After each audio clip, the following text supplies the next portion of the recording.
Do you want a deck that can shock opponents with devastating combos, has amazingly strong built-in consistency, and even has a dinosaur? Well, Raging Bolt and Bellibolt EX might be the deck for you when Journey Together releases on March 28th. Raging Bolt has been a fan favorite since release, thanks to its straightforward game plan of accelerating energy out to do big number. And it's also a dinosaur based off one of the coolest legendaries in Pokemon. Definitely no bias there. It even made an appearance at the top 8 of the 2024 World Championships and was piloted by local legend James Goring. That was the Australian variant of Raging Bolt, Rigatoni EX. Hey, future me, can you fix this in post and edit that a bit? Yeah, cheers for that, bud. Right now though, Raging Bolt is most commonly paired with Ogerpon EX, which lets you accelerate a grass energy from your hand once per turn while also drawing you a card. This works great for Raging Bolt since the attack wants energy in play to scale up damage, it just cares about energy that's in play, not particularly where it is though. You get to discard as many energy as you'd like and do 70 damage for each one you put in the bin. The deck also runs Professor Sada's Vitality, which attaches an energy to 2 ancient Pokemon in play, helping you fuel the awkward lightning and fighting energy attack costs that Raging Bolt requires, while also potentially getting 2 of them online. The game plan's pretty simple: Sada and Ogerpon to accelerate and draw cards, then use your attachment for turn to put the missing energy type onto Raging Bolt, meaning you can get it fully charged up and attacking as early as turn 2 if you're going second. But while this build is solid, it does have some issues. The draw power can feel a bit lacking at times, especially in the late game if you get hit with a disruption card like Iono and you don't happen to draw into an energy to help you get out of it. It's also going to be losing Pokestops rotation, which is another great option to help you draw into cards. Not to mention, running 3 different energy types in a deck can feel a little bit clunky at times, as you'll often find the type that you don't need. When you're looking for a lightning or a fighting, you're finding a grass, and vice versa. Luckily, Iono's Pokemon from Journey Together are here to fix all of that, and they're doing it in style. Speaking of style, are you looking to add some style to your playstyle? Then head on over to quackamousepads.com, where you can get your own high-quality custom playmat made, or even just grab one of my custom designs. Use the link in the description and enter promo code BBBTCG for 10% off your order. They've even got free shipping to most major countries. The first new addition for the deck is Bellibolt EX. It's going to be the core of our energy acceleration. The ability Electric Streamer lets you attach as many lightning energy cards from your hand to your Iono Pokemon in play as you want, so no more of that once per turn limit by that ogre. Instead of cluttering your bench up with Ogerpons, you now have more space for other utility Pokemon and backup attackers.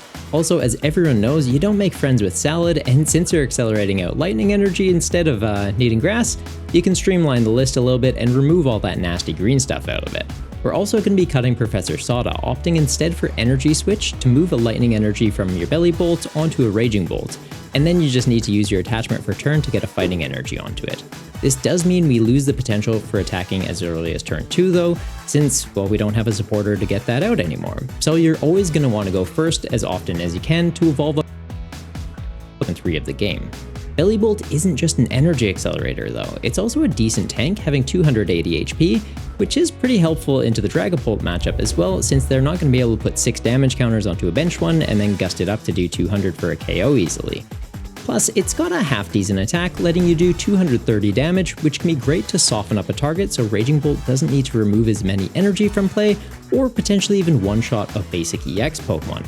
Of course, excluding Raging Bolt because it's got 240, but like, other things are fine. You can't use the attack turn after turn though, so do keep that in mind. Now, with Sada and Ogerpon's energy acceleration replaced, we're all good there, but we have also just lost our draw engine. Since we aren't dependent on Sada for our supporter for turn though, we can be using other more consistent draw power options like Professor's Research and Iono to help us dig through the deck a little bit faster and even disrupt the opponent a bit in the late game. The late game Iono can hurt us just as much as the opponent though, so that's where Iono's Kilowattrel is going to come in. Its ability Flash Draw lets you discard a lightning energy from it to draw until you have 6 cards in hand. You can only do this once per turn, but it doesn't say you can only use 1 Kilowattrel per turn, so you can easily chain multiple of them each turn and dig through your deck pretty quickly.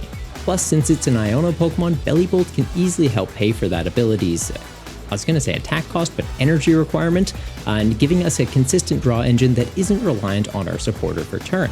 Kilowattrel also helps counter disruption cards. If you're worried that your opponent's going to use an Iono or an unfair stamp on you, just make sure you're keeping a lightning energy on at least one of your Kilowattrel, so after they do that and it goes back into your turn, you just go, yep, ditch that energy, give me 6 cards, and you're good to go again. This is really helpful for when you're playing your own Iono too, so make sure that you keep that in mind and have your sequencing down for that. Oh, and since Kilowattrel is a non-rulebox Pokemon, it also gives us a solid answer to EX walls like Mimikyu. And we're seeing quite a bit of them popping up over in Japan at the moment, so the same's likely to be true. One rotation hits us, his canceling colone's going to disappear, so it's not like you can go, hey, spritz that ghost with some cologne and hit it. You're going to need a non-rulebox attacker to get through it. We also have Iono's Voltorb providing another answer to EX walls, and it can actually scale up the damage based on the amount of lightning energy attached to your Iono Pokemon in play, whereas Kilowattrel's capped at 70, so Kilowattrel's basically Mimikyu goes away, and then Voltorb's like, hey, that Mimikyu has a Hero's Cape on? That's fine, I'll take care of this one. That's not all for the new cards that are in the deck though. There's also Lavencia, a new stadium coming out in Journey Together that's perfect for this deck. It lets you put 2 basic lightning energy cards from your discard pile immediately into your hand. This pairs perfectly with Kilowattrel's ability, letting you use energy for draw power without sacrificing resources you need for Raging Bolt's attack damage, while also providing a way to recover energy on the following turn after Raging Bolt discards it for the attack. Now to round out the deck, we've got Earthen Vessel. It's going to ensure that you find the right energy types you need to get your attackers online, so if you're struggling to find that fighting energy, that's all good, we've got a way to get it out of the deck. Superior Energy Retrieval to find a way to recover both your fighting and lightning energy. The stadium gets back lightning energies, but fighting energies, we need something to be able to grab those as well. Plus, refilling your hand with 4 energy can be very devastating, just accelerating 4 energy back out with Bellibolt. That's what, 280 damage? Yeah, not a bad shout. And for the Ace Spec, we are going to be going with Prime Catcher. This gives us solid gust potential and an easy switch in for Raging Bolt if we ever need it. That's the only switch card in the deck though, as we don't really need that many other thanks to Bellibolt EX. It can just accelerate lightning energy onto our Iono Pokemon if they're ever in the active, then we just hard retreat them to the bench if we're in a pinch. Plus with the amount of energy recovery options in the deck, our lightning energy and those cards essentially just become switches if the situation's calling for it. So yeah, we're kind of fine, and it just gives you more deck space to play around with. And of course, there's standard staples for Pokemon search and recovery in there too.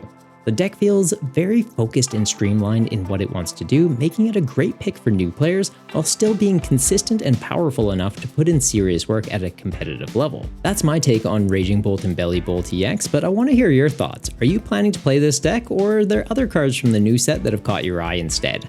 Drop a comment below, I'd love to hear your thoughts. If you do want to try the deck for yourself, there's a link to the deck list over on Limitless in the description down below. You can even print out proxies of the cards, so you can start testing this deck ahead of release if you're keen.